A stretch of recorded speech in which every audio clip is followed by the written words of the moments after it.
Welcome to the next segment on the study of differential equations. The topic is second order linear differential equations with constant coefficients. We'll refer to these as non-homogeneous differential equations. The previous second order or even third and other higher order differential equations that we dealt with were homogeneous in that they were all being equated to 0. So today we are starting a new class of linear differential equations with constant coefficients, but which are being equated to a function of x or a constant. Okay. So we learn to solve second order differential equations of the type that is linear, they have constant coefficients, and non-homogeneous. So we have an example here, the second differential coefficient of y with respect to x plus a, dy over dx plus by is equal to fx. So we're saying f of x is not equal to 0. This is the class of equations that we'll look at today.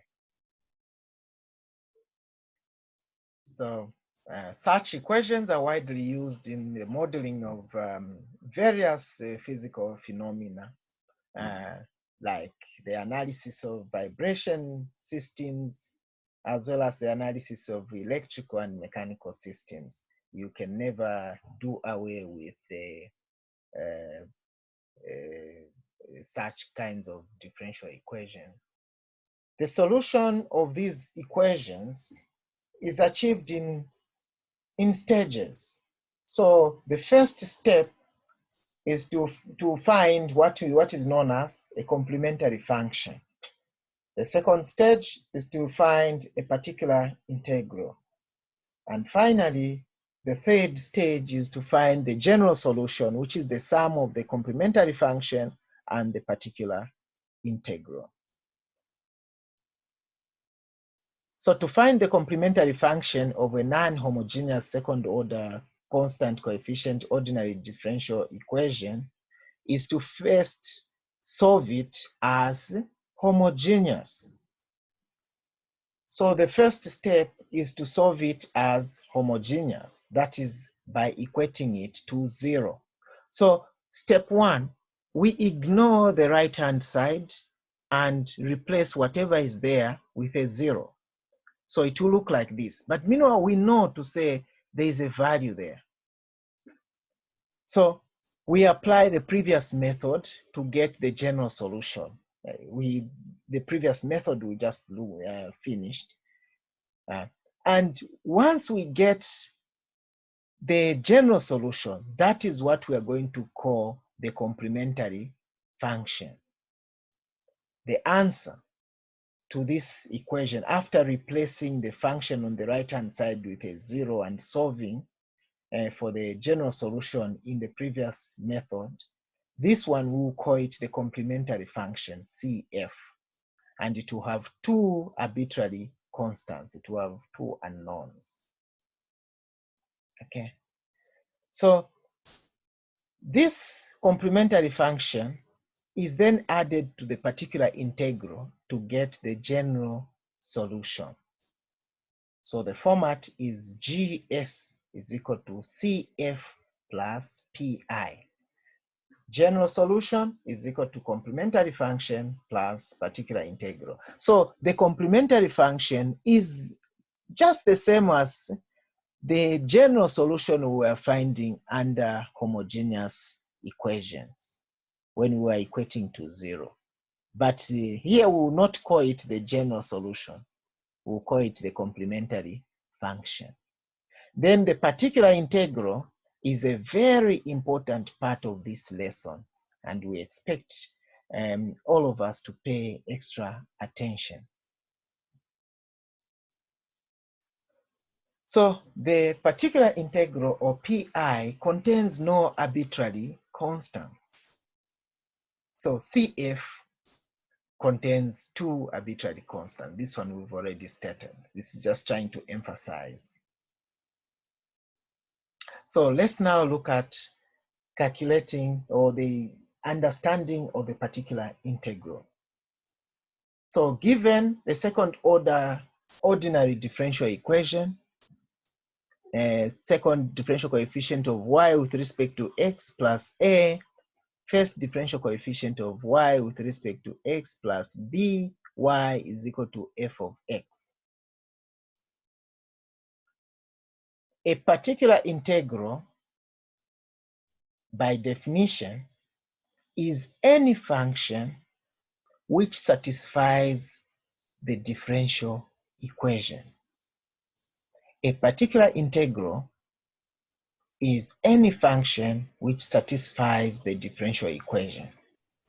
So if you can have a function that will make this statement to be true, we replace that function here, we do the differentiation and everything, and it gives us the value of f of x, then that will be a particular integral.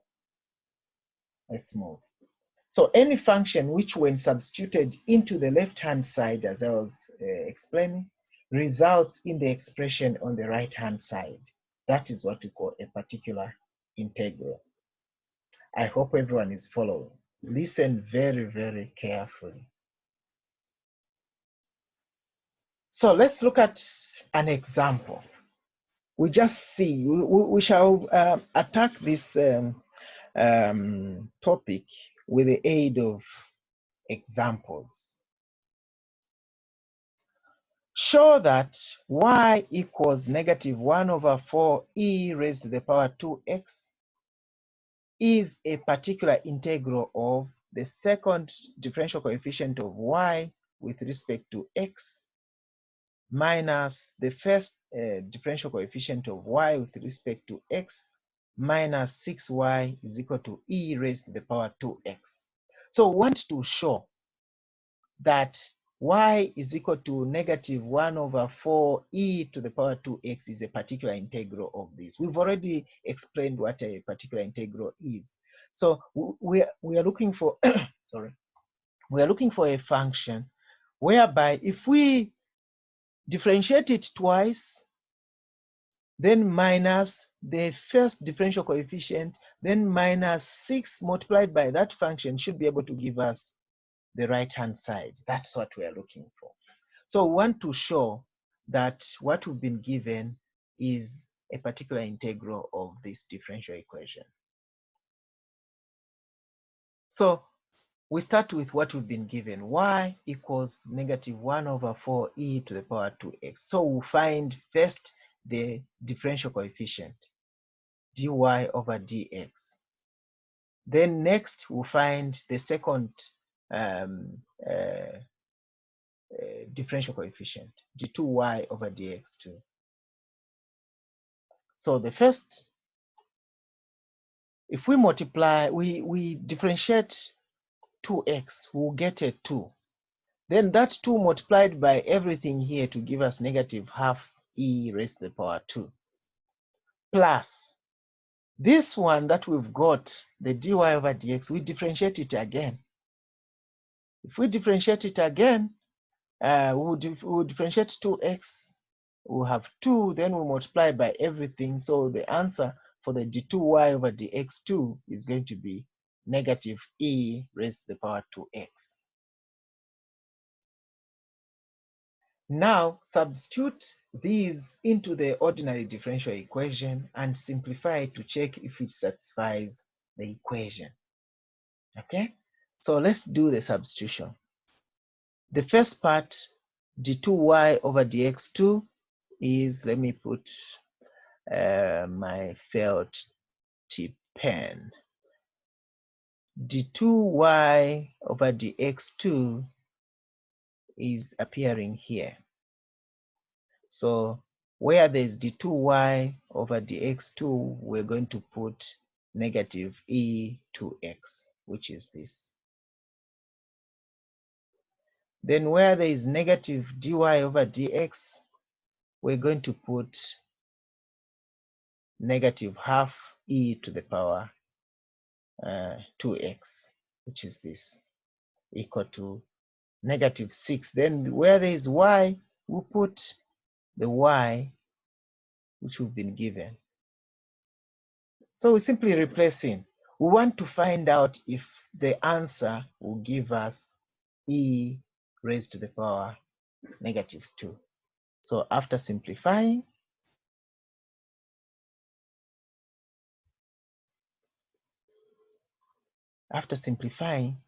you realize that it will give us e raised to the power 2x.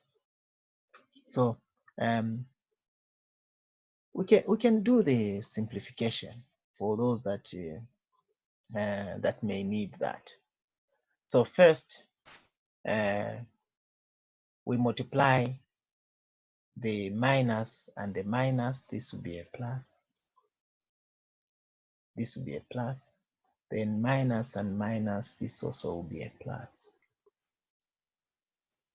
So if you add these carefully, you realize that it will give you e raised to the power 2x, which is the right-hand side of the given equation. This is just algebra. I cannot start teaching people how to simplify algebraic expressions. Okay. So it simplifies to e raised to the power 2x, which is the same as what is on the right-hand side of the given equation. Therefore, the function y equals negative 1 over 4 e to the power 2x is the pi, the particular integral, and we write it as pi is equal to negative 1 over 4 e to the power 2x. Okay. I hope this is clear. Let's move. Now, let's discuss one method. Of course, I will encourage that you go and do your research, find other methods. There are many methods of solving such equations or procedures. So many procedures of finding the particular integral. But this procedure we've selected, we believe it will be the simplest. Yeah. Then make use of the material we shared yesterday. Go through the various procedures that have been put up by different authors. See which one is easier for you. Yeah. It doesn't mean when we adopt a particular method. Oh, okay. Somebody asked that we go back. They are writing something. Okay. So we are saying the methods we put up in class are not the only method there is. Sorry. There are several other methods that you may have to use. Yeah, depending on your convenience. If you feel what we've selected is a little challenging, I remember someone told me to say, they showed me one method